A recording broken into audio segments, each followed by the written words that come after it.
Happy 4th of July. Cory Provus is with us on this Friday morning to chat about the Twins. Jamestown is now a member of the NSIC. And, of course, it's hot dog eating day. We'll get you ready for the hot dog eating contest. Hot Mic starts right now. Hot Mic with Dom Izzo. Really? Really, Dom? No. I like what Dom's doing. Okay. Dom Izzo. Jeez, come on, Dom. What do you think I am, a magician? Yeah, I'm fired up, Dom. What else could I say? Absolutely. It was great to get on the field, and then Dom came up to me, and I'm trying to walk away from me. I just wanted to enjoy myself out there. Hot Mic. Great job. There's got to be some kind of intelligent question about something. Coach Dom Izzo, WDAY in Fargo, North Dakota. Can you give me a layup or something? Hot Mic. Presented by Northwestern Mutual. That program is second to none. On the networks of WDAY. You know, if it's not about sports, I find it very hard to concentrate. Here's Dom Izzo.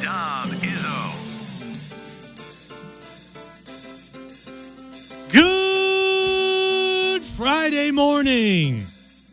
Welcome to this Independence Day edition of Hot Mic on WDAY Extra, KSFL TV. Hello to everybody in Sioux Falls, KNBN. Hello to everybody in Rapid City. Also streaming on Inform.com and WDAY+. We made it. We're here. Holiday weekend is officially upon us. Thanks for spending the start of your long weekend with us. I appreciate that. Once again, Sam Getzinger filling in for Dom Izzo this week while he is out on vacation. He's been back in New York. He'll be back if all things go accordingly. Of course, you never know with air travel these days. If all things go accordingly, he'll be back here on Monday, and he's got a lot to unpack. There is not a doubt about that. Not just unpack clothes-wise, but unpack in the world of sports. So he's looking forward to that. We're looking forward to having him back, no doubt about that. I always say whenever I'm filling in on this show, as long as we leave the week and the studio is in one piece, no fires have started or anything, I'll take that as a win. We've only had one casualty this week, this Masters flag that Eric got for the studio here a couple of years back. It broke again. What is that now? Like the 8th time in the last month or something like that? It's fixed. I'm not going to name names on who did it, Eric, but it's fixed. It's good to go. So that's been the only casualty of the week here in the studio. So besides that, everything's going okay. Again, if that's the only casualty we've had and every time we've had to put the studio back together, I'll take that as a win. I'll take that as a win any day. So besides that, the frame looks great, Eric, the one you got, by the way. By the way, thanks for throwing me under the bus. You're welcome. I had to before I leave. I won't be able to do it until next Thursday. To be a happy day. It will be. I will be. And I will, to go off of that, this is going to be a fun show here today. It's not going to be your typical show that you would get, Monday through Friday, any other time of the week. It's 4th of July. Let's have a little fun. Let's have a little fun with this. It's going to be a little different today. Once again, I mentioned earlier, Cory Provus is going to join us as he does each and every Friday. I was able to chat with him earlier in the week, and it worked out best for scheduling because it's an interesting part of the schedule for them. Going from Miami, an afternoon game, quick turnaround to come back to the Twin Cities today to take on the Tampa Bay Rays. So spoke with Cory Provus. We'll air that coming up later on in this first hour. And then also, to start the second hour of the show, big news to this week, I should say, out of the Division II ranks now. We've been talking so much about what's been going on with Division I athletics, with the House settlement, whatever, you name it. There's been a ton going on there. Well, there's been a lot of big news for the University of Jamestown. Of course, July 1 marked the official start. They're officially now a member of the NSIC at the Division II level, so they'll now officially make the jump from NAIA to Division II. We're going to have their athletic director, Nathan Hieb, on to tell us all the details about that. Austin Hieb, excuse me. Thank you, Eric. All the details about that. Very, very exciting time. I've been thinking about Nathan's famous hot dog eating contest. That's why Nathan was at the top of my brain. We're going to talk about the hot dog eating contest here in a little bit as well. And a fun segment to wrap up the show as well later on today. Chad Koel is going to join us, and we're going to talk about what's going on out on the lakes this weekend, and how can you get the best bang for your buck while out there fishing? Of course, Chad is from Northland Outdoors that you can catch on WDAY on Sunday nights. He'll join us later on in the show to give us the rundown of what's to come this weekend in the fishing world. So I'm looking forward to that. Once again, happy Independence Day. It's a very exciting week, very exciting holiday. I did want to say this before we get into the gist of everything here for today. Being a Southern Minnesota guy, as many of you know, 4th of July holiday is always fun. But then 3 years ago when I moved up here, it is a whole nother world. And I got a tip of the cap, round of applause for the 4th of July festivities up here. It's awesome. I live over in West Fargo, and I come from a world where you're not allowed to shoot fireworks up into the sky. And my first year here, 4th of July, I will say I didn't know that you were allowed to do that here either. And then the nighttime came, and Wild West out there. There is fireworks all over the place, some better than some of the performances that we get down in southern Minnesota at times. So this is fun. I'm looking forward to seeing that again later on tonight as well. Again, everybody, just be safe. Watch the fingers. We want all 10 fingers when you come back on Monday. Be careful about that. Also, be careful about disposing your fireworks over the next couple of days as well. Don't want any fires out here either. Just wanted to say that. Round of applause. What everybody around these neck of the woods do to celebrate the 4th of July. It's awesome. If you don't have plans yet, go get some. Go watch the fireworks tonight and celebrate responsibly, but have a lot of fun doing that. Okay, let's get into the grind of this. I mentioned Nathan's famous hot dog eating contest, which is happening pretty soon. It's going to happen during the middle of our show here is when it gets started. I've gone all week and I haven't talked about it. And last week, Dom gave me the permission. I could spend time talking about this if I wanted to. So I wanted to start the show with that today. Of course, again, things kick off here pretty quick. Wild competition. I spend all year not worrying about how many hot dogs somebody can eat. And now today comes around, and this is at the top of my brain right now. The women's competition today is at 9:45. You can catch that on ESPN3. What's cool about this is that there's Mickey Sudo. They're having a solo shot on her to see how many hot dogs she can muscle down during this competition. Mickey Sudo is great on the women's side of things. The men's contest is right at 11, right at the conclusion of our show here, and you can catch that on ESPN2. Of course, the events, they're going to re-air again at 5 and 9 later tonight. So if you miss them, you can catch them there. Now, we told you on Monday the big news that's going down with this event this week. The breaking news that happened on Monday is that Joey Chestnut is making his return to the competitive eating world here and making his return to the hot dog eating contest on the 4th of July. And that is awesome. I am a huge fan of that. If you all remember the story from last year, he was banned from the competition because he was teamed up with a plant-based food company. Nathan's famous hot dog wasn't a fan of that, and they said, you can't be a part of this. This all happened last year. Well, it looks like they finally figured out their differences and got it all squared away. Now, the 16-time winner of the Nathan's famous hot dog eating contest is going to be back. He holds the world record, 76 hot dogs in 10 minutes. I was having the conversation with Kyle Strecker, who's in the back here, and, of course, you heard it yesterday with Alec Osmus on the show, how many hot dogs we think we could eat in 10 minutes. Kyle said 15. Alec yesterday said he could do about 4 or 3 or 4 or 5, somewhere in that range. I underestimated myself. I said I could do about 5.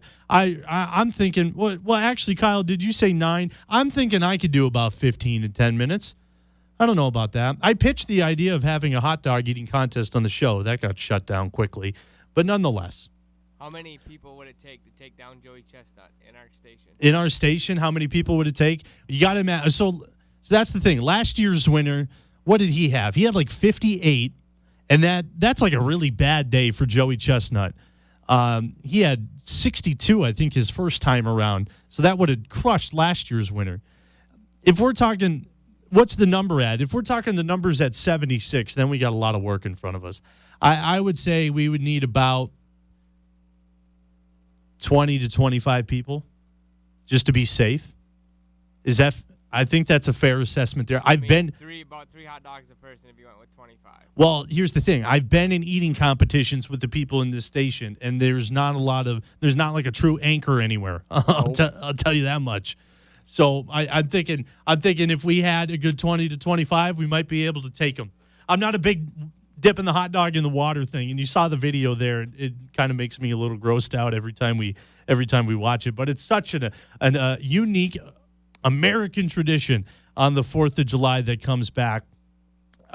Going back on the news of Joey Chestnut, he posted on social media on Monday about his announcement coming back to this competition. And just to clear up the air on everything, he said, while I have and continue to partner with a variety of companies, including some in the plant-based space, those relationships were never a conflict with my love for hot dogs.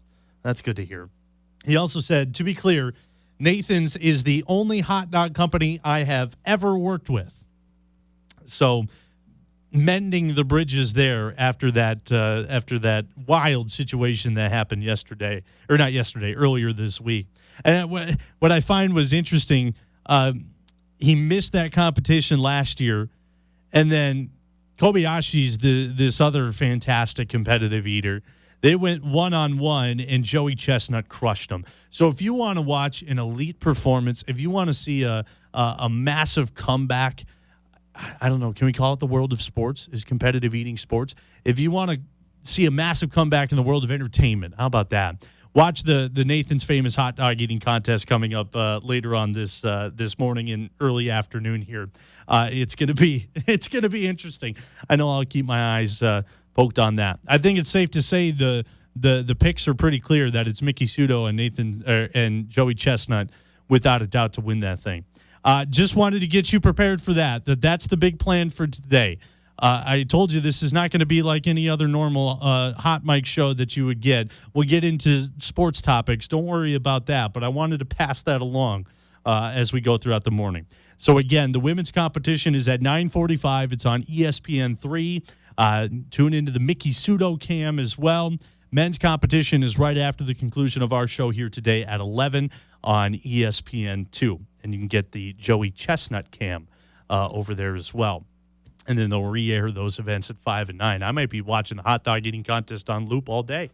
I don't know. A lot of good baseball as well. We'll get you ready for everything that's coming up this weekend in the world of sports, too.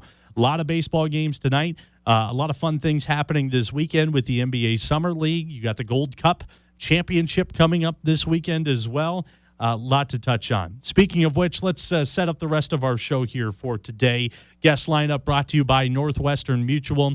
I mentioned him. Cory Provus will join us at 9:35 to chat about what's going on with the Minnesota Twins, who are coming off of a series against the Miami Marlins.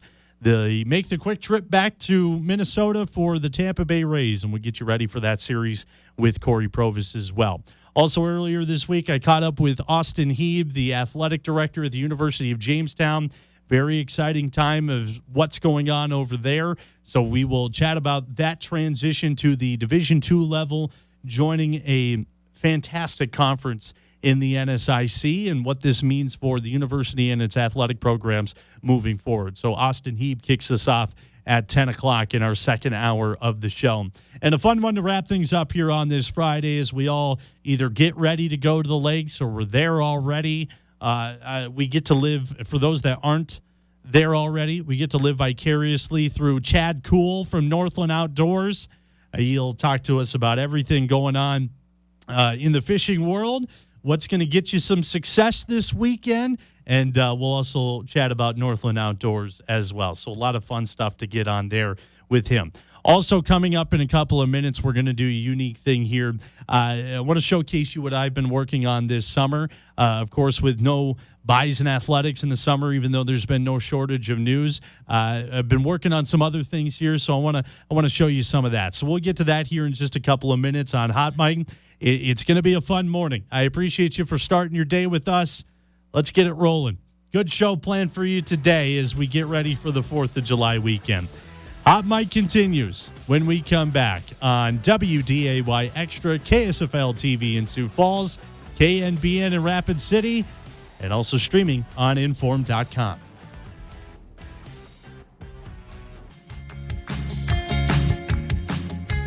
Welcome back on this Friday morning, 4th of July, just getting started. Happy Independence Day.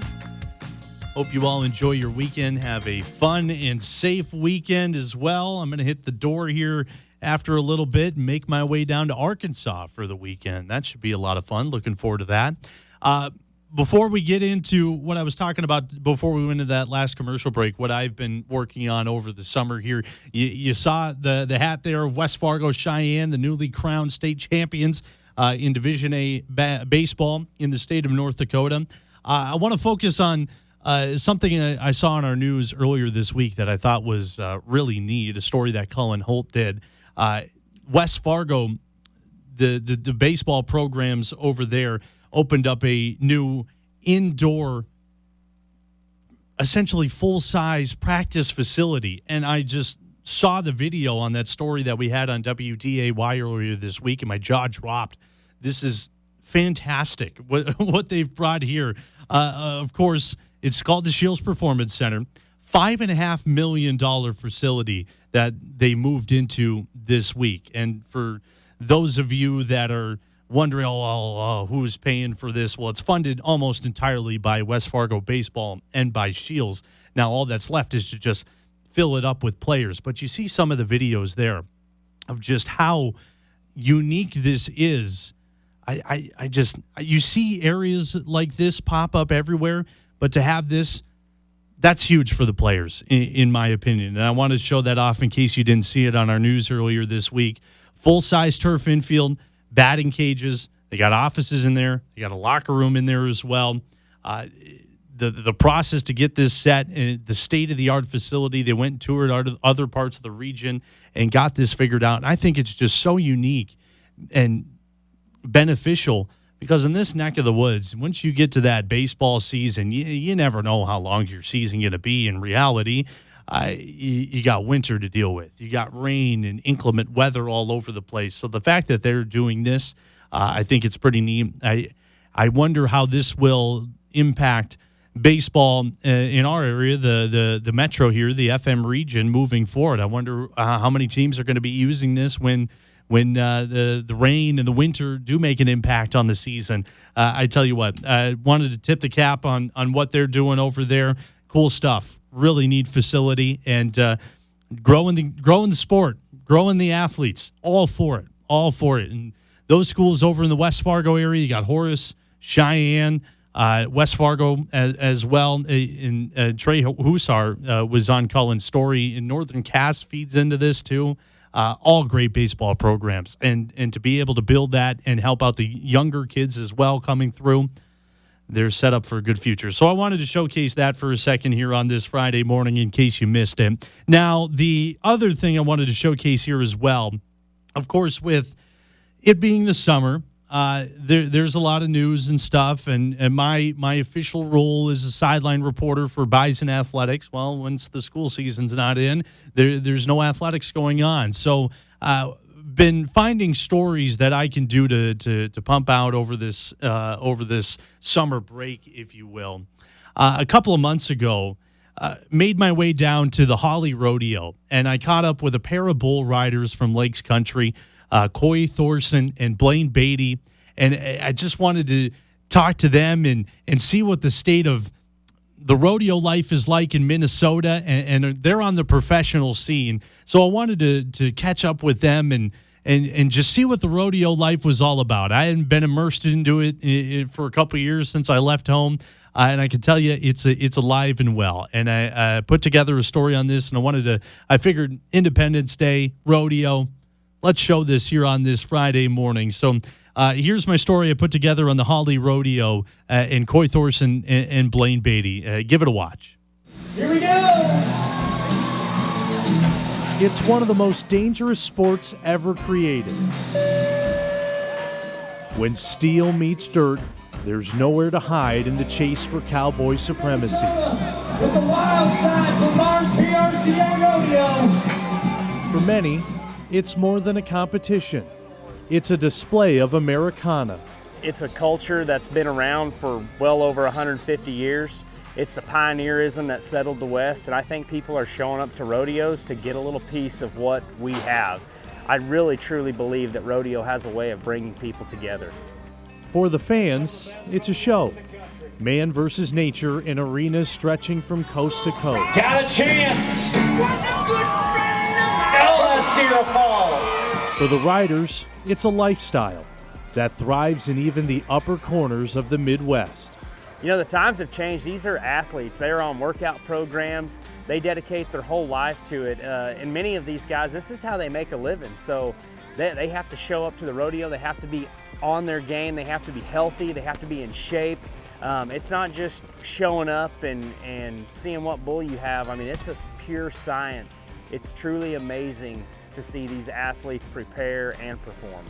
For rising stars like Coy Thorson from Fergus Falls and Deer Creek's Blaine Beatty, the journey into the nation's most feared rings started young. Just me and my brother watching it on TV, and then, we grew up riding horses and whatnot, and then I just told my mom one day I wanted to ride bulls, and she knew the guy to get the connections, and here we are. This was the goal, get to the biggest rodeos we could get to. It didn't take long for the duo to make their mark on the Minnesota rodeo scene, racking up state championships at the high school level. And with both coming from the heart of Lakes Country, the pair have formed a bond representing cowboys from the Northland. It's awesome. I mean, there's not a lot of bull riders going in Minnesota. There's only a handful of us, and Blaine's not my friend. He's a brother to me. Their family's my family too. So super nice. You're comfortable. We do a lot of stuff together, so it's nice. People don't think of Minnesota as a rodeo cowboy state, but we dang sure are. Dang sure started out really small, and now I think we're definitely putting ourselves on the map. The Northern Cowboys have toured the country on the professional rodeo scene. Get a hold of him, Coy. Trying to tame the beast on their ride for 8 seconds of glory. He made it. 2025 has treated them nicely, with Coy edging out a win at the Bismarck Rodeo and Blaine making the wild card round against some of the top talent in the world in Fort Worth. Oh, look at this, look at this, look at this. During the highly competitive Texas swing of the season. But with every high on a bucking bull,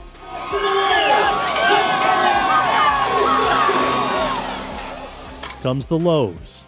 A couple years ago, they tried to kill me off. I got stepped on and broke my sternum, 7 ribs on my left side, and punctured and collapsed my left lung, and got a nice little chopper ride, and just lucky to be here, but we're still doing it and we love it. Blew my shoulder out, blew my knee out, broke my leg. Yeah, it's been a long ride, but there's nothing else we'd do. It's a life that's not made for everyone, but from the cowboys and cowgirls putting everything on the line to the packed stands and hillsides with fans looking for something raw and real, it's no secret that the rodeo is alive and well. The ticket sales have gone up almost 80% over the last, ever since COVID, which is a year we all want to forget. But ever since COVID, our ticket numbers at rodeos all over the country have grown tremendously. And I think people need to know that rodeo is here. It's here and it's here to stay, and it's not going anywhere. And we're not afraid to fight for our rights and who we are. And I think people are joining the realm. And when you buy a ticket, you're joining that realm. It's the way of life, it's not just a thing. It's a band of brothers, and it's what we do. Really fun story to do at the beginning of June there at the Holly Rodeo. Big thank you to Coy Thorson and Blaine Beatty for allowing me to come out and invade their space while they're getting ready for one of the craziest competitions there is ever invented, riding a bull. Those two were very fun to talk to, and just to go there and see that over in Holly, which has a rich tradition of rodeo history over there. That was a lot of fun. And if you remember, back in the early part of June, when there was torrential downpours there for a little while, the Holly Rodeo was right in the mix of that. And I was out there filming this story, and oh man, it came down the arena was practically underwater, but they powered through. Respect to them for powering through. And what I thought was even better was the packed hillside. It stayed packed during that whole time, so that was cool. Rodeos is definitely alive and well. I know it's a big piece here in North Dakota, in Minnesota as well. Coy and Blaine, they're looking to work their way through the Great Lakes circuit of the PRCA rodeo, and then they're trying to make their way and represent Minnesota at the National Finals Rodeo, which is like the Super Bowl, as it was explained to me, which is in Las Vegas in December. So I appreciate them for letting me come on over and chatting with them and being able to do this story. It's up on inform.com. Got another one in the works, more bison related, about luxury exteriors. We followed them around, myself and Kyle Strecker followed them around for a day just to see what life was like in the off season for those bison football players who are out washing windows and pressure washing and running a full-blown business in the off season. So that story's in the works right now. It'll be up on inform.com after we get back from the holiday break. With that being said, let's take another break. When we come back, let's chat some Minnesota Twins. Cory Provus joins us on the show. As he does each and every Friday, we'll talk about what's going on with the Twins here on this Friday morning.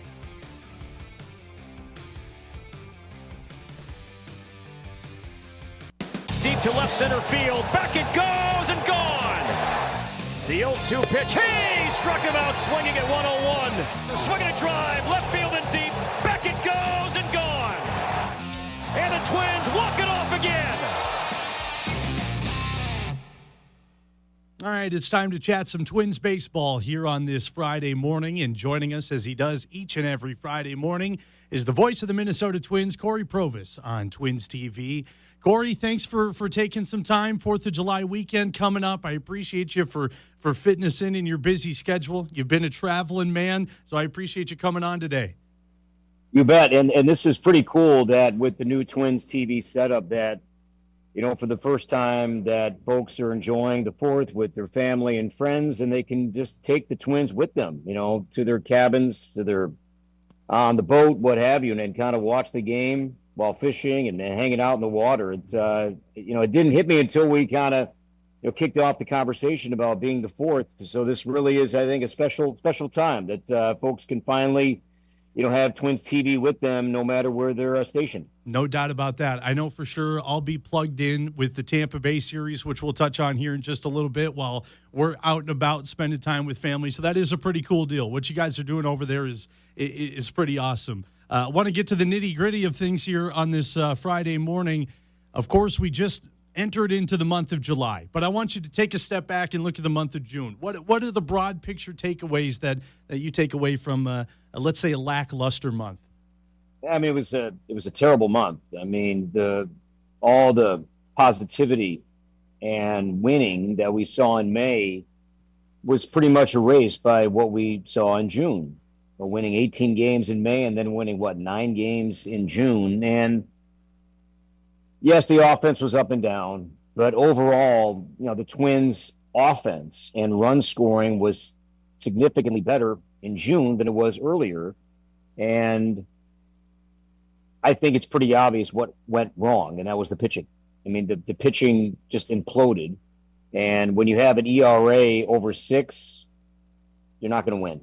And that's really what it boiled down to as to why the Twins fell apart last month. And, you know, they entered the month of June, Sam, with the ERA in the top, 5, top 6 in baseball, and then completely regressed. And we thought there'd be some regression, right? A little, you lose Pablo, you lose Zebby. Yeah, there's going to be a little regression. I didn't think the number, though, would double. I didn't think right. It'd go from an ERA in the 3s to an ERA with a 6 in front. And hard to win that way. And that to me, yes, they played some better competition, some really good teams, many playoff teams in there, and did not fare well. But man, it's hard to win when your team ERA, you know, starts at number 6, and that's kind of what we saw the last 4 weeks. No doubt about that. And to turn back the clock a little bit to the end of the month, that series against Detroit and that final game of the series on Sunday, that just kind of seemed like that's how the month was going to end, with Tarek Skubal going out there and doing what he did. He's awesome. I mean, he's awesome. And it also proves that, yes, first-round picks matter, and they should. There was a great story that came out in The Athletic by Jason Stark, Hall of Famer Jason Stark. Sam, it was about a year or maybe even 2 years ago now, and it was around the draft and how important first-round picks are. That if you add the amount of WAR you have received from first-round picks, there is a gap between the teams that are enjoying success and the teams are not enjoying success with how they've hit or missed on some first-round picks. And they went back the last, 10, 15 years, and it was pretty telling. But you need some sleepers in there, and Tarek Skubal was a sleeper. I think he was a 9th-round pick, if memory serves. So this is not – a lot of people missed on him, but it also points to development matters. And – yes, we all would love to see, Steven Strasburg's and Bryce Harper's. Mm-hmm. They come out every year, and these guys, they don't come out every year. That there are some years that there's an overwhelming Paul Skeens. There's an overwhelming dominant number one pick, but many years there's not. So then you get into the margins a little bit as the first round moves along, and then you get second, third, and so have you. It's about development. And I'll say this about the Twins: while they maybe missed on some higher picks, they have had some success in the later rounds. I mean, David Festa was a 13th round pick. Zebby Matthews, I think, was an 8th round pick. So there is some success. There have been some success stories in there with the Twins, but man, it's something to watch with Skubal because going in, what you're going to see is going to be different. It's going to be challenging. And I saw Glenn Perkins earlier in the week in Miami. He was working radio this week. And when he tells me, he said, "Hey, did you watch the game on Sunday?" Because we were working, it was on ESPN. I said, "Actually, I did. My son, 12, Cooper, he wanted to watch the game." He said, "Dad, can we watch the game?" We never watched games together because I'm always working. Yeah. And we watched. And when I saw Perk in Miami, he said, "You watch?" I said, "Yeah." He said, "That was something special." So when you have a guy like Glenn Perkins, all-star closer, when he acknowledges what you saw and what we all saw on Sunday night was not the norm, you tip your cap and say, "Hey, that was pretty special," and he's a beast. I won't be mad if he leaves the Tigers. He's a free agent end of 2026, Sam. It wouldn't be the worst thing in the world if he goes elsewhere. No, I'm sitting here as a Twins fan, and I would be okay with that as well, to get him out of the AL Central so the Twins won't have to see him as often as they do. I want to go back to that game and even the first game of the Miami series as well. The Twins' pitching wasn't horrible in that 2-game stretch. They held Detroit to 3, which at that point in June, which seemed like a win. And then they held Miami to 2 runs in that first game of July. But it was the bats that went cold. It seems like if it's not one thing, it's the other. Is that a fair assessment? Yeah, that's why I think it's a little deceiving to look at the Twins' offense in June and say, hey, they were scoring about 5 runs a game. That's good. But there were some lopsided games in there. It wasn't a consistent showing with the offense in June. The end result, those numbers look good, but I think if you really take a closer look, it was a little deceiving because there were a couple of high double-digit scoring games in there, some position players and all that. So I think that tilted those numbers, skewed those numbers a little bit.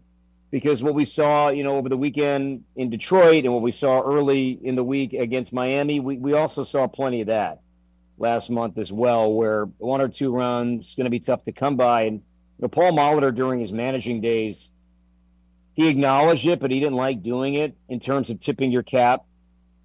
Tarek Skubal, tip your cap. Edward Cabrera is good, too. I mean, he's not a household name. He isn't, but you look at his numbers. He had a bad April. His ERA was over 7 in April. But May in the 2s, June in the 2s, and then he was great. I mean, he's throwing a changeup 95 miles an hour. Yeah. 95. Yeah. Throwing a changeup. He was really good. And, the Twins, they saw a really good arm. So you tip your cap Sunday, okay, you tip your cap Tuesday, but at some point, enough. That's it. Let's rake. Let's get going here a little bit. And I think the players would tell you the same thing. And I think to go off of that, and you talk to fans lately, it's, the sky's falling. It's not going the Twins' way. But I think it's important to note that it's only July. There's a ton of season left. There is a lot of season left. Now, I think these next few weeks are going to be pretty telling. The Twins are under 500. They're playing some under 500 teams, going into this homestand with the Pirates at the back end. And then they'll see the Rockies out of the All-Star break. And then you're pretty much at the deadline after that Dodger series when they come back home, well, what kind of team are they going to be? I mean, the Tigers have a commanding lead. I think it would take a massive, massive collapse for the Tigers or a big injury, a couple of big injuries for that to fall apart. Not saying it's impossible. We saw, the Twins kind of lose a sizable lead late last year. But I think you have to right now assume the Tigers are going to win this division and win this thing handsomely. Then you lock in the wild card. Now, there is some mediocrity with the American League, which plays to the Twins' advantage. There may be one, maybe even two wild card teams that get in with win totals in the mid to high 80s. Okay. So if you look at it that way, do you sell? How aggressive are you? I think the Twins have some intriguing players that if they do part ways with, it makes sense because they're impending free agents. Guys like Harrison Bader, Chris Paddock, Danny Coulomb. I think there's some value to that with how it's going. Ty France as well. So I think the Twins are going to be an interesting team. I don't think this is going to be a boring trade deadline. It may not be what we all envisioned in that they're going to enhance to their roster, but it's going to be hard to, I think, honestly, look yourselves in the mirror and be like, okay, we have to be aggressive. We're going to part ways with all these prospects. If you're projected to win 83, 84 games, it's hard to make those moves. So I don't think it's going to be a quiet deadline, but right now, the way that the Twins are trending, it's not what we wanted to see because I think they're probably right now looking more to part ways with players than they would add players at this point, right? Of course, subject to change. Right, exactly. And we'll keep our eyes on that. Of course, the deadline coming up at the end of the month. Speaking of injuries and things that we do want to see, Royce Lewis back with the Minnesota Twins. That happened earlier this week. Good to see him back. It's just now stay healthy. That's what we're hoping for, right? We had a moment during the game on Tuesday. He had that double. And then he made a defensive play either the next inning or the half inning after that, early in the game. And we had a great shot of his smile. And I was working with Denard Span in Miami, and Denard played with Ben Revere.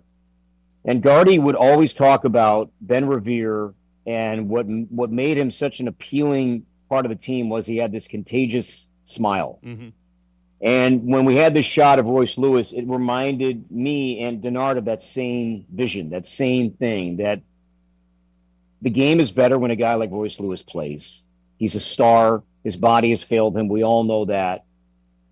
But when he is right, when he's out there and we see that smile, I just feel better about the team's chances, and I feel better about the sport. I feel better about, the franchise. Because of the impact he can make. Right. And yeah, he's got skills and all that stuff. But I see the impact this guy makes in the community and around kids. I mean, the story about Royce in spring training when fans would ask for an autograph before he said yes, these kids had to sign his hat first.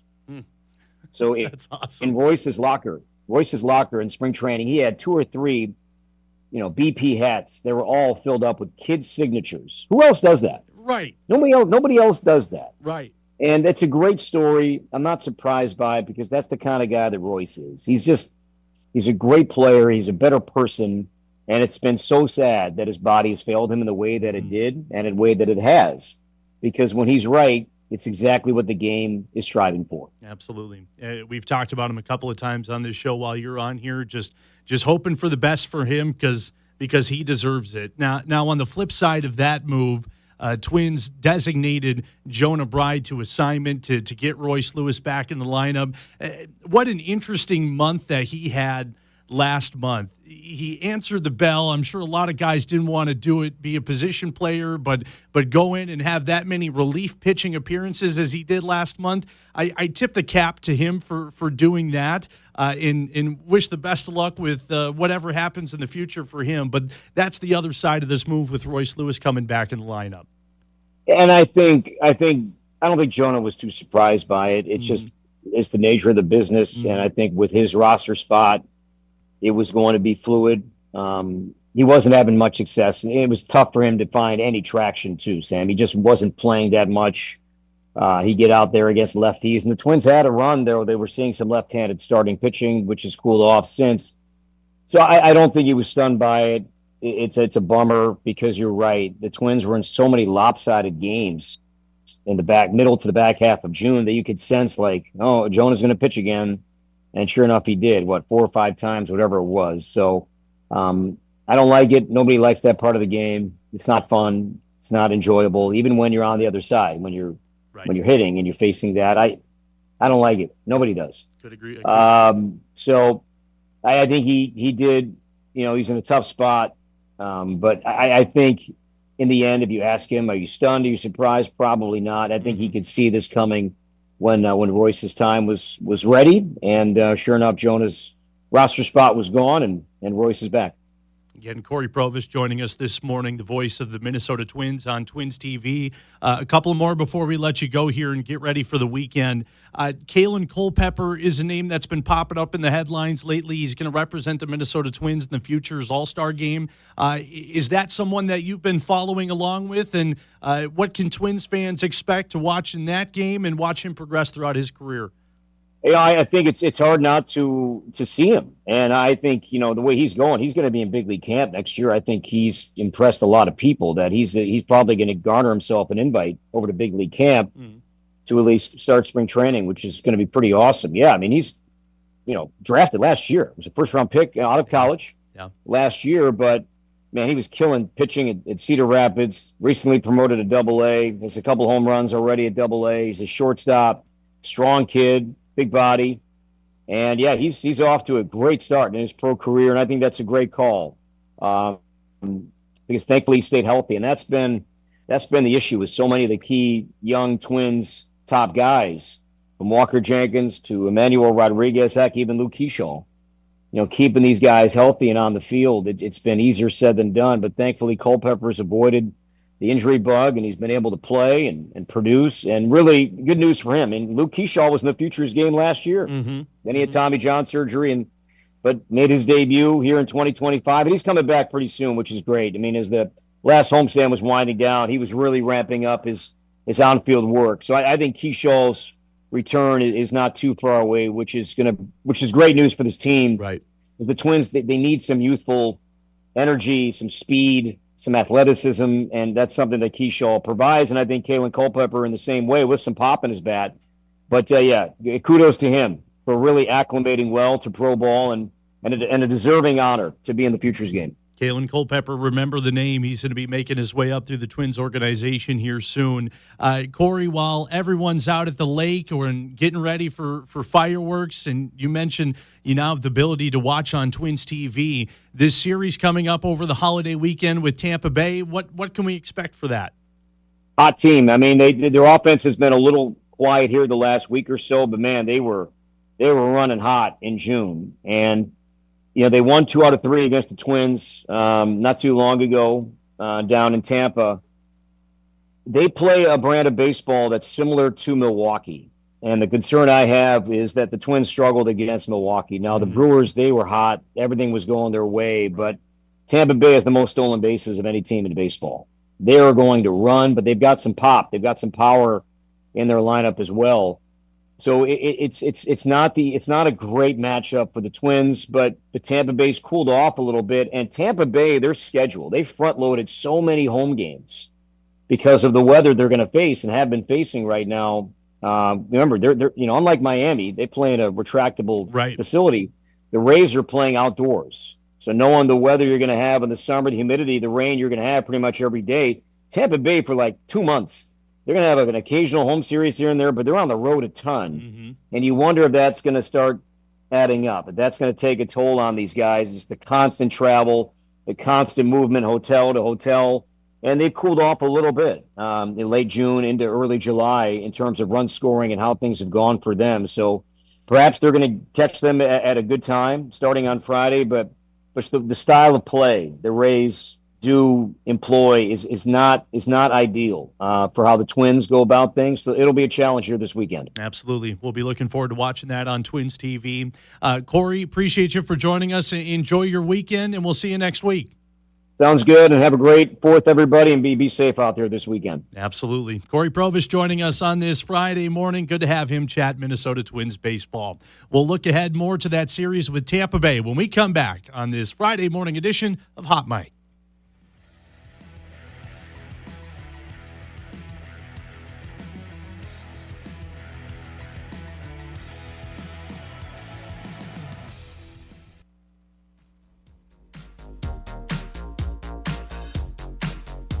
Big thank you to Cory Provus for taking some time this week and chatting with us all about Twins baseball as we head into the 4th of July weekend.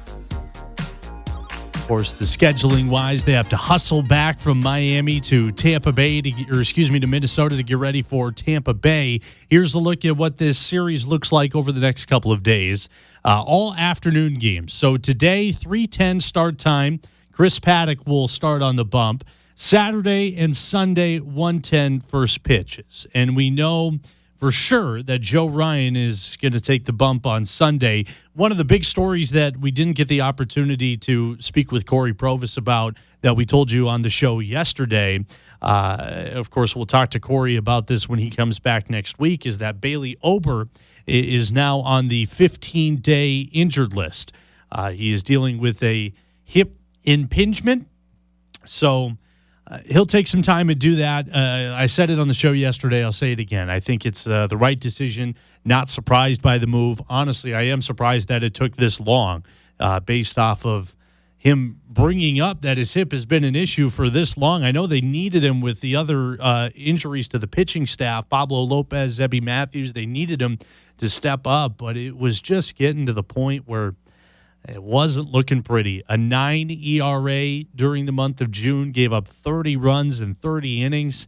Give him some time to relax that hip, rest it, and get back on the mental side of things as well, because you can tell that his performance as of late has been taking a toll on him mentally. So hoping for the best for Bailey Ober. We'll chat about that next week when Cory Provus is on. We'll recap the Tampa Bay series as well. Also to mention, forgot to mention it earlier, the Twins did lose to Miami yesterday. Yesterday afternoon, 4-1 was the final score, so they're now 41-46 heading into today. So we'll chat with Cory next week about this Rays series, and also we'll take a look at the Chicago Cubs series as well. That is coming up.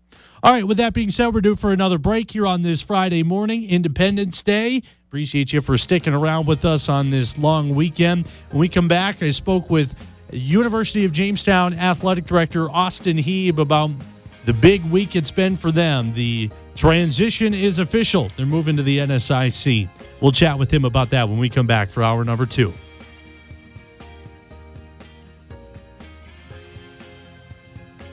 This is Hot Mike. Hot Mike. On the networks of WDAY. Here's Dom Izzo. Welcome back. Hot Mike rolls on this morning. Fun as we get ready for the holiday weekend coming up. You know, of course, a lot of the attention this week has gone to Division I athletics and the news that has broke out over this last week, or schools opting in, opting out. That has dominated the conversation in the Division I world of college athletics. But wanted to turn our attention over to some other things happening in college sports here in North Dakota. And the big news that happened earlier this week, of course, is the University of Jamestown officially becoming a member of the NSIC and a member of the Division II. So here to tell us all about it and give us the breakdown is Austin Hieb, the athletic director at the University of Jamestown. Austin, thanks for taking some time today and joining us. Give us your reaction to that when we say the University of Jamestown is in the NSIC in Division II. What's your reaction to that? Well, first of all, Sam, thank you for setting this up. Appreciate it. Happy to always talk about the Jimmies. Reaction is it's exciting, but it feels like something we've been talking about for so long. It's been, a couple years in the making here. So it's really nice to finally, all right, it's all systems go here. We're ready to go and on the league schedule and ready to rock and roll. For those that haven't followed along with this, can you give us the breakdown of what this process has been like? Because this isn't something that just popped up last week. This is something that's been years in the making. Yeah, I mean, you could say it started before I ever even got here back in the spring of 22. That was when we kind of started. That was when Upper Iowa had made their announcement that they were leaving the NSIC, and it just so happened it coincided with me starting here at the University of Jamestown, and it was just something that our leadership and administrative team thought it was something we should look into and kind of do a study on it. But to go back even further, before my time, the the advancements that were made in facilities, scholarships, staffing. This started long ago, and it really set us up for when Upper Iowa did leave. It did set us up to be able to take a real look at it and say, all right, we think this is at least worth a look. And we did our due diligence. We hired a consultant. We went through the feasibility studies and all the different things that will have to change in the NCAA, different staffing, addressing some other needs here and there inside the department. And we decided, let's do it. And we went. I appreciate the leadership here. I appreciate our coaching staff when we did this. We're obviously a lot of conversations were had, some positives, possible drawbacks, and when we decided we were doing it, everybody was full steam ahead. So it's been a lot of fun. It's been a lot of work, but we've got a lot of people here who have made it as seamless as possible. Expand on that a little bit. The reaction that you have gotten so far from coaches, athletes, even fans, and those that care about the University of Jamestown, has it been pretty positive as you move forward through this process? Yeah, absolutely. Especially on the alumni and supporter train. There have been a lot of people, and you always wonder with something like this, right? What's the reaction going to be?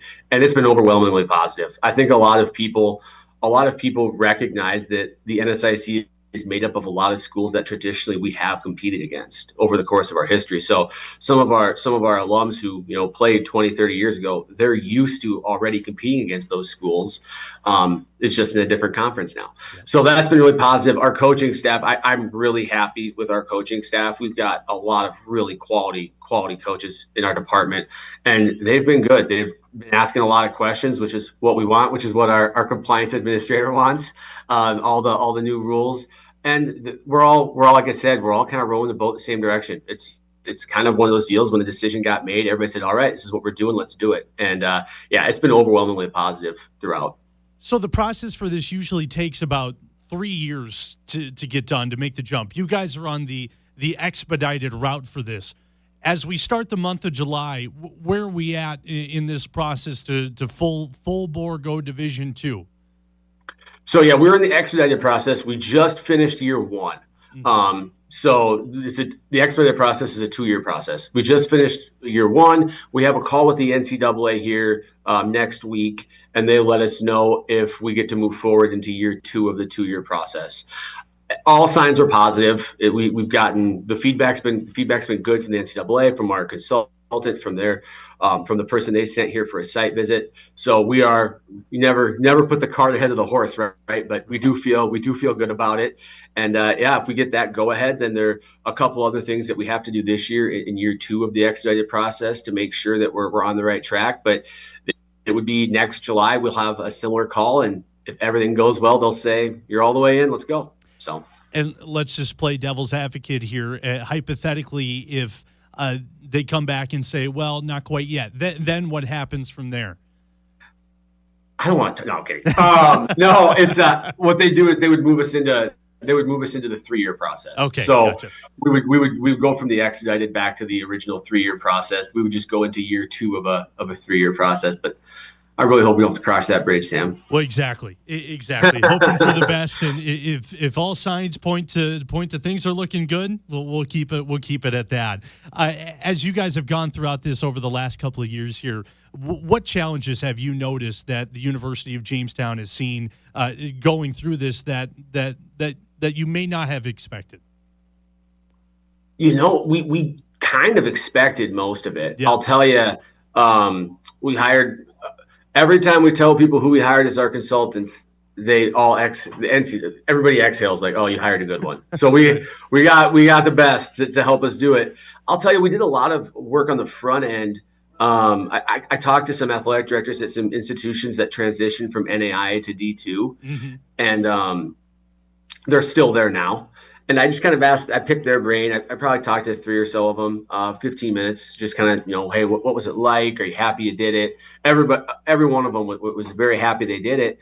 And all of them said their biggest thing that they weren't as ready for as they thought they were was how much more travel is going to cost them. Right. Which for us it kind of made me chuckle because it's less travel for us compared to the GPAC. When we were in the GPAC, obviously the North Star is it's pretty similar, but coming from the GPAC, I kind of laughed. I was like, well, we're going to spend hopefully less nights in hotels and less nights on the road, and it'll actually work out pretty well for us. But no, I tell everybody the hardest part about this is just not knowing what you don't know. We've like I said, we've tried to do everything right, and for the most part, I feel like we have. But it's just making sure you don't turn the corner one day and go, oh no, we forgot about that. Yeah. And thankfully, we haven't had many, if any of those. The ones we've had have been small, and we've been able to remedy them pretty quickly. But just the compliance piece is another aspect of it, and that kind of goes hand in hand with not knowing what you don't know. So we've been doing our homework. We're reading a lot, doing a lot of rules application type stuff. But no, it's we did quite a bit of work on the front end. I feel like we were pretty prepared. Well, tell me about going into the NSIC. Of course, a lot of people in this area are familiar with this conference at the Division II level. You got UMary and Bismarck. Minot State is up in the northern part of the state here. MSUM's on the other side of the river. If I'm not mistaken, you're a Northern State guy. I'm a St. Cloud State guy. The NSIC is pretty prominent. What excites you about entering this conference?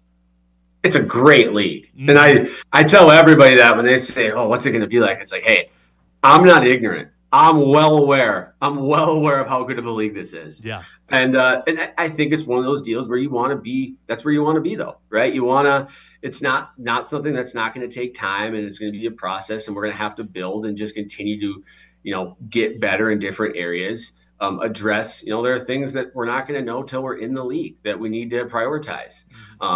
Like I said, we're trying to do a lot of that legwork on the front end, but just anything. It's like starting a new job, right? You're there it feels like it takes almost a full 365 before you feel comfortable and you know exactly what's happening when it's happening. But we're really, really excited. And I know I keep saying that, but it feels like it's been a couple of years now. We're going into the NSIC, and then now it's happening. And yeah, I'm, like I said, well aware of how great of a league it is, and happy to be a part of it, and want to come in as a strong member and someone that represents the conference well. I think for someone that's on the outside of this looking in and sees a school and an athletic department that's moving from NAIA to Division II, the questions are going to roam out there about, well, how competitive can the University of Jamestown be in right away? And I was speaking with Jared Lentz about this too, and he says, well, we know we got to be on our A game right away. But then I see a prime example of the basketball team and what they did last season, playing a predominantly Division II schedule and being successful. Is the competitiveness something that you guys are, I wouldn't say worried about, but interested to see how that's go, even though you guys have fantastic athletic programs over there? I'm kidding. No one's talked about competitiveness at all. Yeah. No, I think it's like anything. I mean, we've competed against a lot of these schools, like you mentioned, in non-conference play. I feel like we're in a good spot with a lot of our programs, and there are all of them. I mean, we're always trying to get better, and I think that there'll be sports where we're going to come in right away and hold our own very well. We'll be very competitive, and there'll be others that, hey, we're going to have to take some time, and some of those sports were probably sports we were going to have to take some time, regardless of whether we were transitioning to Division II or not. I mean, every athletic department has ups and downs throughout their department and programs. Sometimes it's, you get coaching changes and roster turnover and things like that. So I think there'll be some where we step in and, like I said, hold our own right away. And there'll be others where, yeah, hey, it's gonna take us a couple of years to get the landscape and to get the roster where we want it to. But long term, I feel like we should be in a good spot. That's good to hear. That's really good to hear. I got to ask you, whenever you're speaking about the University of Jamestown, for the longest time, Valley City State was in the same sentence there. And, of course, that rivalry was so prominent and important for a long time. Now that that's kind of no longer in the picture, are you hoping rivalries bud with UMary, Minot State, MSUM, the closer schools that are in the conference? Absolutely. And that was one of there were a lot of factors that went into it, but playing those games geographically is a huge plus for us. It's good for our alums. It's good. I mean, our supporters can go watch us on the road. We anticipate having good road crowds at our games. We just think it'll be a better environment when we have people who know who the University of Mary is. They know who Minot State is. They know who Northern is. Minnesota State Moorhead. They know all those schools. When we play Doane, it's kind of like, who's Doane? Yeah, I don't know anyone. Nothing. Just picked them out of the hat. I'm not saying anything about them, but geographically speaking, we don't have a lot of knowledge of the schools that we've been playing recently. Right. So I had bringing that knowledge back and getting to be playing in Minnesota, where we have a lot of alums and a lot of a fair amount of our recruits come from. The exposure in Minnesota, where we'll get to really engage some more of our alumni and supporters on the road. We're really, really excited about that part as well. I want to ask you about the near future coming up here as well. Can you explain the postseason play coming up in this upcoming year? What does that look like for the University of Jamestown? So we won't be nationally postseason eligible in anything. Mm-hmm. And the simplest way to put it is we aren't eligible for the conference tournament in team sports. There are a couple that are a little bit, but generally speaking, individual sports will be allowed to compete in the conference championships. Team sports, we will not be allowed to compete. We can still win regular season awards. We can win regular season championships, but in those team sports, we won't be allowed to compete in the conference postseason.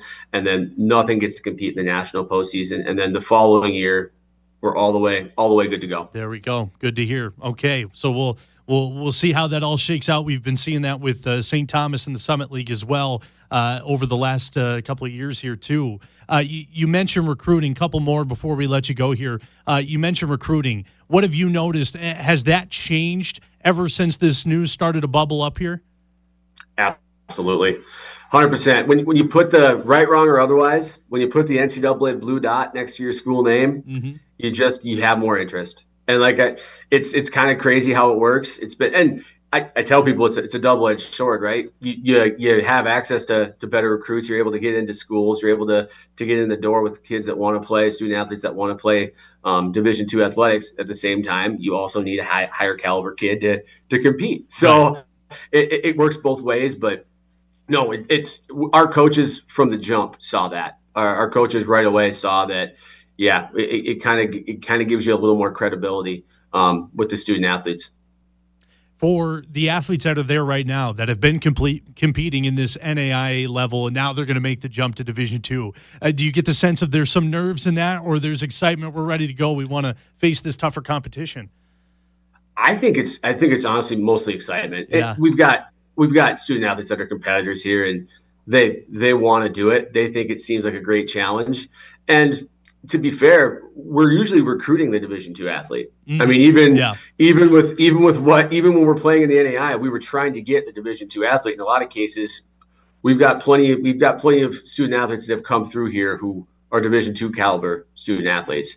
So I think now we just have a better chance of getting more of them. Right? We were already getting some of them. Now it's just access to more of them, and hopefully they start flocking.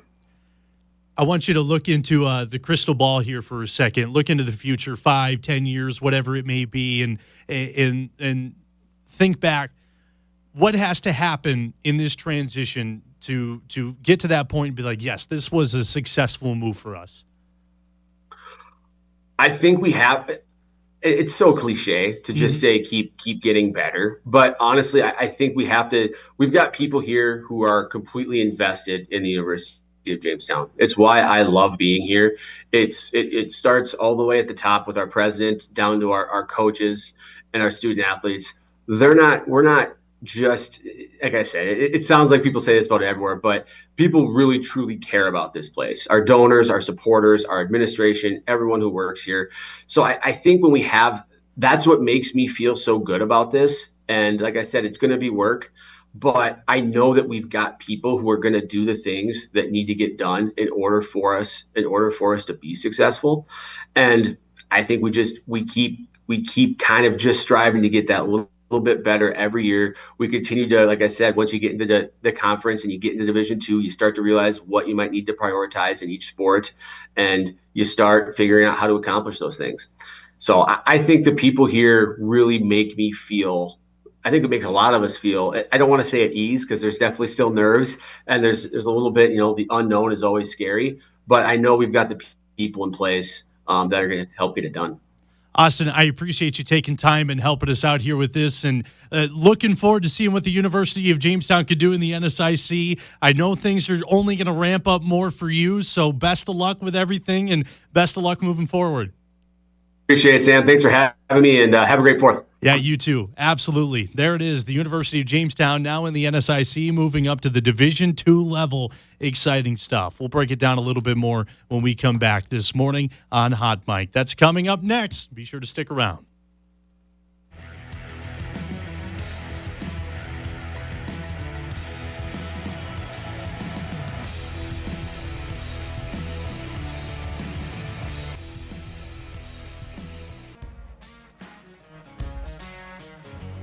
Great to have Austin Hieb on this morning to chat about the exciting times over at the University of Jamestown. We're going to take a break, get back on track. When we come back, we're going to have a lot of fun with Chad Koel from Northland Outdoors. That's coming up next when we come back on Hot Mic.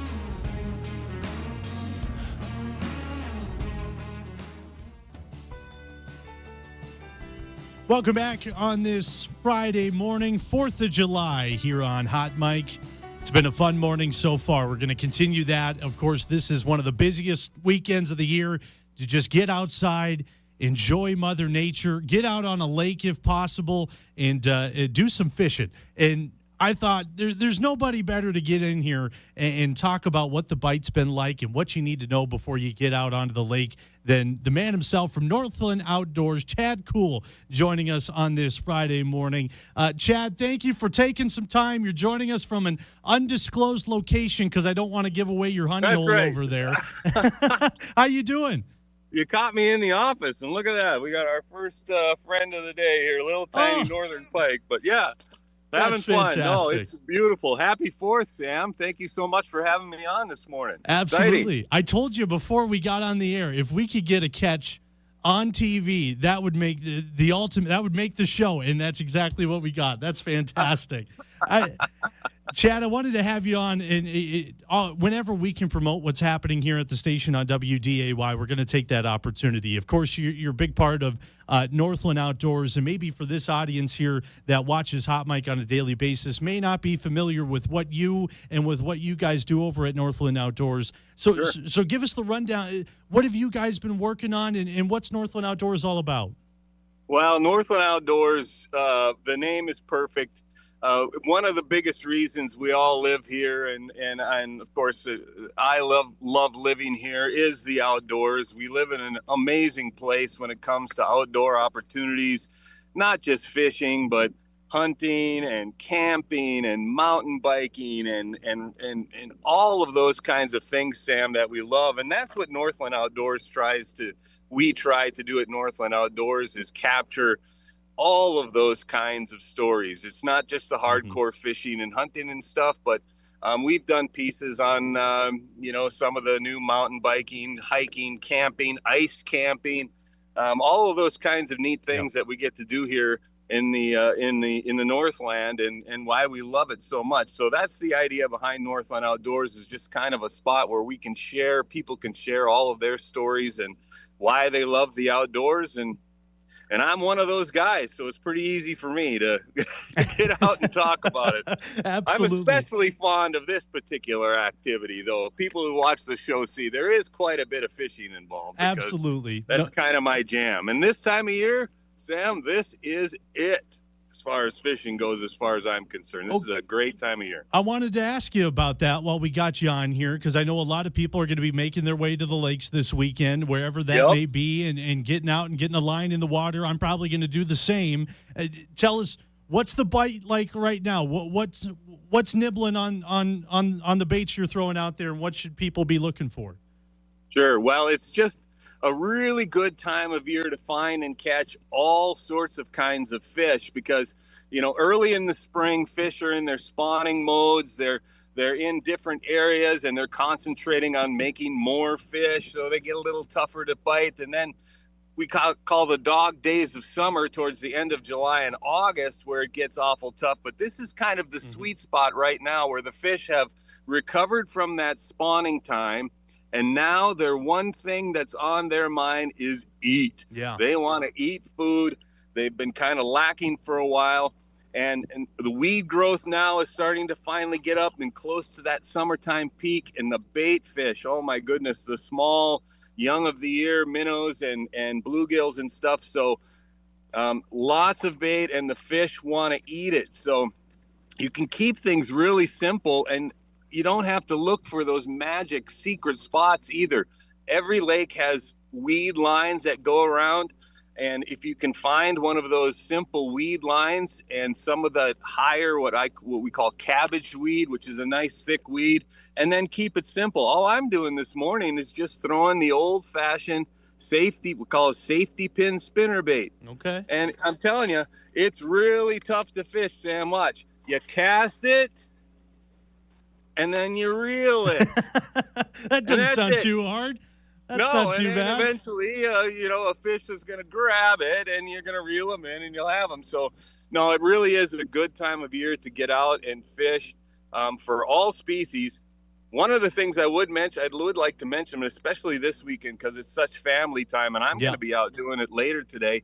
The panfish right now are crazy. They're in huge, huge schools. Again, in those same locations, you want to find 7, 8, 9, 10 feet of water where those weeds are growing, and they'll be loaded with big bluegills and crappies. And again, it's such a great way to get kids involved. A little a hook, a little piece of bait, and a bobber, and you can sit there all day, and it'll be one right after another. It is so much fun. So great time of year and a great weekend for fishing, no doubt about it. I want to build off that, and I want to ask you this, because last weekend I was out on Leech Lake with a couple of buddies, and I'll preface this by saying I don't get out as much as I would like to or as much as I used to. So we were going out there underprepared. Well, shame on you. Yeah, exactly. Underprepared, I will say that. And we didn't have all the fancy technology that, a lot of fishermen have these days. Going and finding spots without that technology. How do you do that? Because we struggled. Like this one. Oh, we got another one. There we go. So we managed to find a bass this time, right? Like I said, all the fish are in here doing the same thing. No. To be honest with you, right now, Sam, there's a nice little guy. Yeah. Right now, Sam, all of the lakes are still pretty clear, right? They're real clear in the spring. They haven't had those algae blooms yet. So you can really just use your eyeballs when you're sliding out in the boat. You can see the weeds down there. And when you get to a spot where, I don't see any more weeds, back up to where you can see just a few of those tall weeds. And there, you're in the spot. Okay. It's as easy as that, really. It doesn't have to be more complicated than that. Now, obviously, technology is fantastic these days, and that's one of the hot buttons in fishing right now is what they call forward-facing sonar. Yep. And it really is an absolute game changer. I actually have it on the boat right now, Sam. I can give everybody a quick look at it. Yeah. I'm a Garmin guy, and I don't know. Can you see what I'm pointing at here, Sam? Yep. I got my 2 units here. I got my mapping here. Obviously, any unit that you get, even the cheapest ones, are going to have good mapping on. And mapping, again, this is not real high-tech stuff. So anybody can have this, and it helps you find these areas, right, that we're talking about. I'm sitting on this little point right here. It's all covered with weeds. But this is the forward-facing sonar here. And as you can see, it shoots out 90. It can go out to 100 feet. It's amazing stuff. And all of this is weeds, those thick weeds I'm talking about. And you see all these little guys on top here? Pop up from time to time? Those are fish. Okay. Every single one of them is a fish. Okay. And it really makes... So when people are concerned about how forward-facing sonar can affect fishing, they have a point, because it truly is a game changer. When we used to have regular 2D sonar, and we still do, we use it all the time, but it was straight down. You had to basically go over a fish to see it. Now I can sit in one spot and look out 100 feet around me, right, and look at the screen and say, as I am right now, 30 feet over this way, there's a group of fish, and I can throw my bait right at them, and I can actually see my bait on the screen fall down. I can watch the fish react to the bait, Oh, and he did bite it, Sam, but I missed it. You got me excited there. I thought we were going to get a third one. And so it's really a changer, and basically it means that we just have to be more responsible as anglers, Sam. Yeah. Yes, it's easier for us to find fish. It doesn't make fish bite. It doesn't make them jump in the boat or commit suicide. You still have to catch them, right? Mm-hmm. But it does change it. And where I see that it really could have a negative effect is on either the smallest fish in a system or the largest. Okay. Panfish, right? It's so easy to find these giant schools of sunnies and crappies, and when you find them, you can do a lot of damage to them. And then the other one that is a serious problem are muskie hunters. Muskies used to be the fish of 1,000 casts, right? Mm-hmm. Well, now I can cruise a lake that has muskies in it, like Leech, where you were the other day, and I can look at a reef or something, and I can specifically see that fish from 100 feet away and chase him around all day until he bites. And that's concerning, right? That's right. You know, you can do some damage to a oh, there, I missed another one. Doggone it, Sam. You're distracting me from my work here. I'm kidding. You're going to get one of these times before you get off. Yeah, so technology is awesome. I love it. It's a great tool.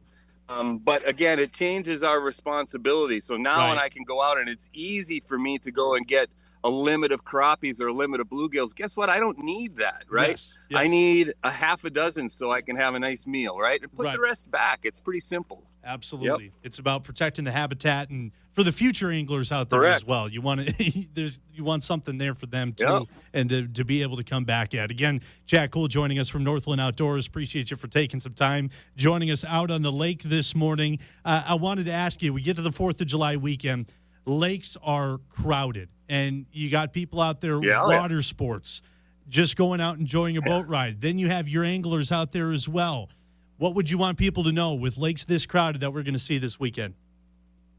Yeah, well, always be safe, right? Mm-hmm. Make sure you have all your safety equipment in the boat, your life preservers and so on. I'm not wearing one right now as I'm fishing, but when I run across the lake, it's always on. Yep. All of those kinds of things. The other thing is just, you know, everybody needs to be able to enjoy the outdoors. And if it's wakeboarding or surfing, wake surfing behind a boat, or if it's fishing, that's fine. The way I look at it, Sam, is I give them their time and they give me mine. There aren't many wakeboarders out at 6:30 in the morning. Yeah, that's fair. You know, that's fair. So I get out of bed, I get up, I get 3 good hours or 4 hours of fishing in the lake by myself. And then in the afternoon when it's beautiful and they're out doing their thing, well, then I can get on the pontoon and just go for a cruise myself. It's fine. You know, I don't, it's fine. So just have some patience and understanding. And the fish, besides the fish, like that early morning or late in the day, right at dark, better anyway. So yeah, absolutely. No doubt about that. So you answered my other question there. The time to do it.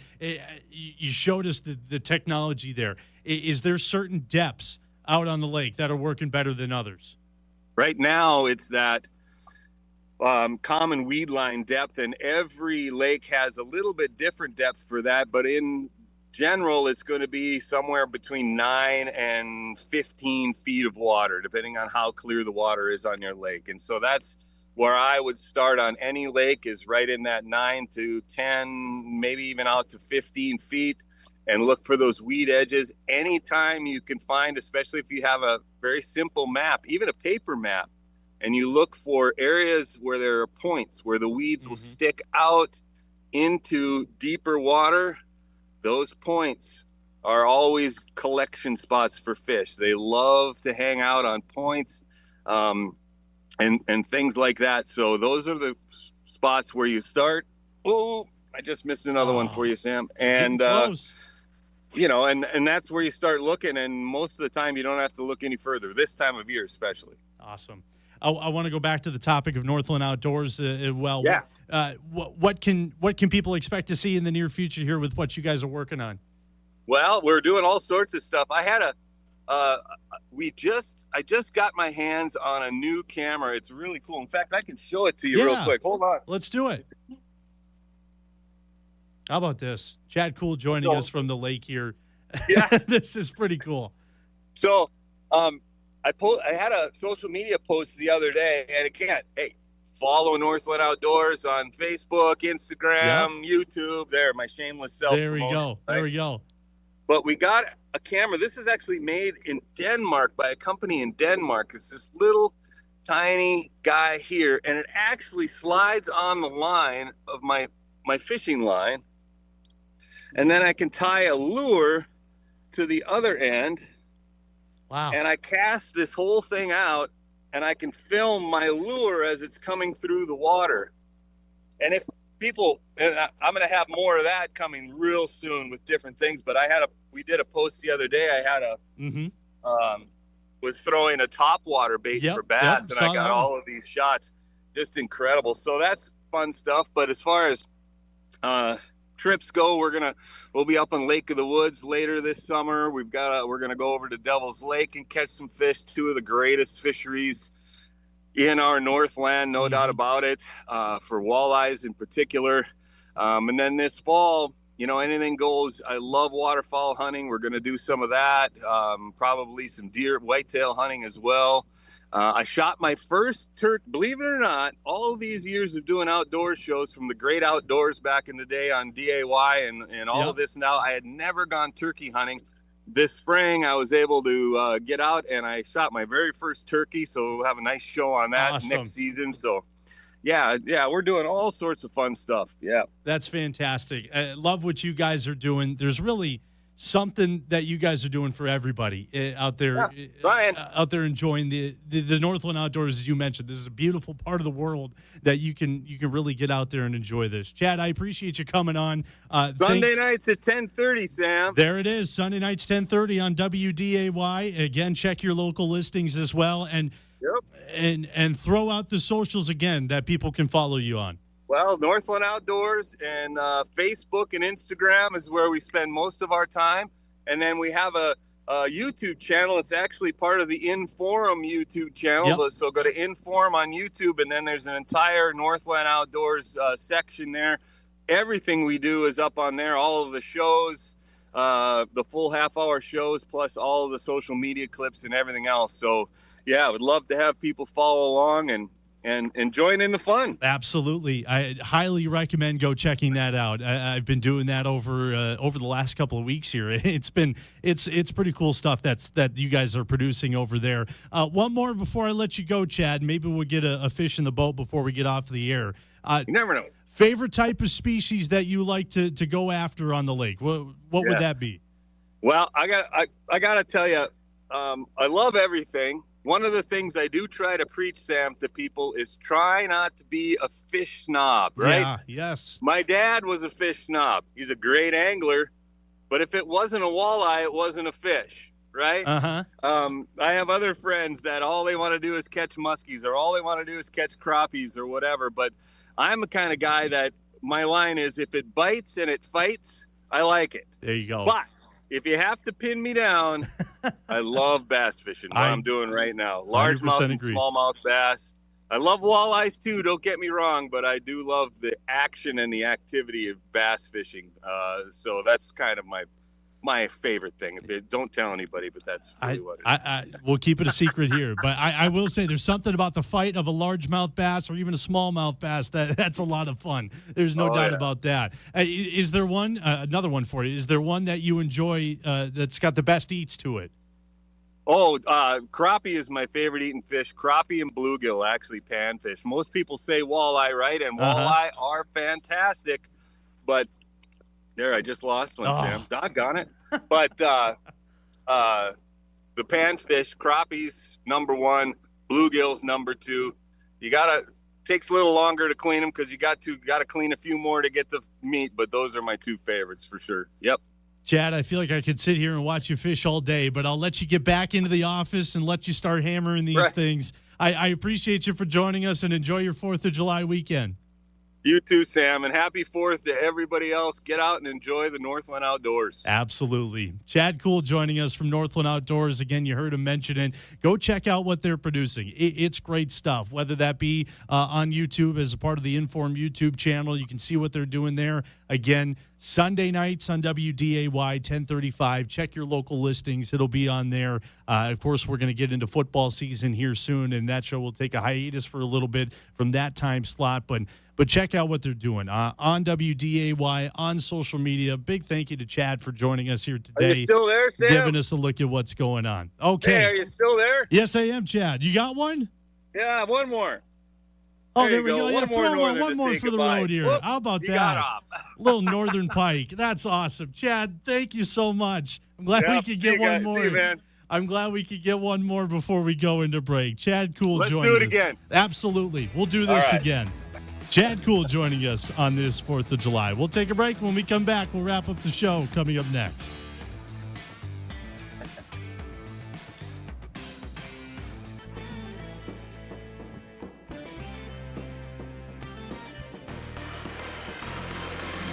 Couple minutes left to go here on this 4th of July edition of Hot Mic.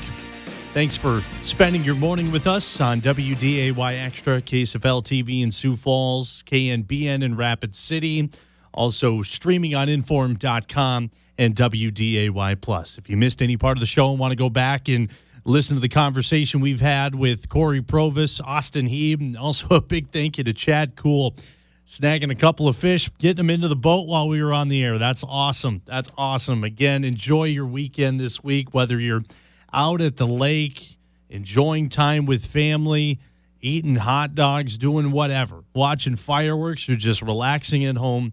Hope you enjoy your weekend and you're going to have a safe weekend as well. Going to be a lot of fun once we get out there. So, with that being said, a couple of minutes left to go to wrap up the show. There's a ton of stuff happening this weekend while we're away. Now, we'll have the opportunity to recap on Monday. So with that being said, let's get into our what to watch and get you ready for a busy sports weekend here in July.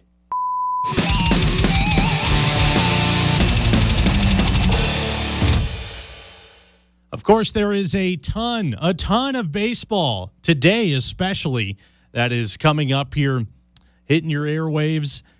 We've been talking about the Minnesota Twins. They'll start their series with the Tampa Bay Rays, 3:10 today, and then again afternoon games on Saturday and Sunday as well. A lot of games on MLB Network tonight as well. Boston, Washington, New York. We got the Subway Series going on. That'll be a lot of fun. 2:10 start time for that today. That'll be on the MLB Network if you want to check that out. Texas, San Diego, Baltimore, Atlanta, Kansas City, Arizona, San Francisco with the Athletics. Those are all on the MLB Network. If you have Apple TV, a couple of games on there as well. St. Louis at Chicago and Los Angeles at Toronto. So a lot of baseball. And again, those series will continue on throughout the weekend as well. And of course, our series of the year in the Garbage Bowl. If you're looking for something to watch and potentially rip your hair out while doing it, the Chicago White Sox are in Colorado this weekend. That'll be a doozy. 7:10 start time for that tonight, I should say.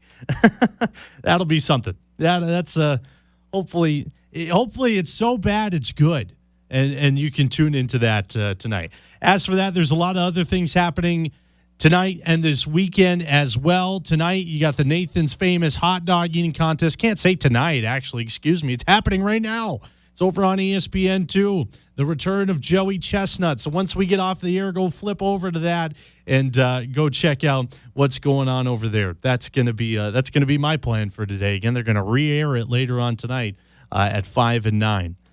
I wonder, what's the number? I don't know. I'm going to make a prediction while hopefully before he's eaten yet. I haven't looked. I'm going to go with 70, and even 70. He'll get close to the record, but he won't get there. That's my prediction. Again, Twins and Rays, 3:10 today, afternoon start time Saturday and Sunday, and the Garbage Bowl, Chicago and Colorado, 7:10. You can watch that on MLB TV if you're really interested to see what that kind of baseball is like. Again, New York. That's going to be fun. New York versus New York. That'll be a lot of fun as well. I want to throw an honorable mention to the John Deere Classic being played at one of my favorite golf courses in the country, TPC Deer Run in Silvis, Illinois. Played there a couple of times. PGA Tour is back in action this 4th of July. John Deere Classic over there. That being said, we're going to wrap things up here on this Friday. Big thank you for letting me fill in for Dom this week. If all things go to plan travel-wise, he'll be back in here on Monday. Enjoy your holiday weekend. We'll see you next week. Have a great rest of your Friday. Thanks for joining us on Hot Bite.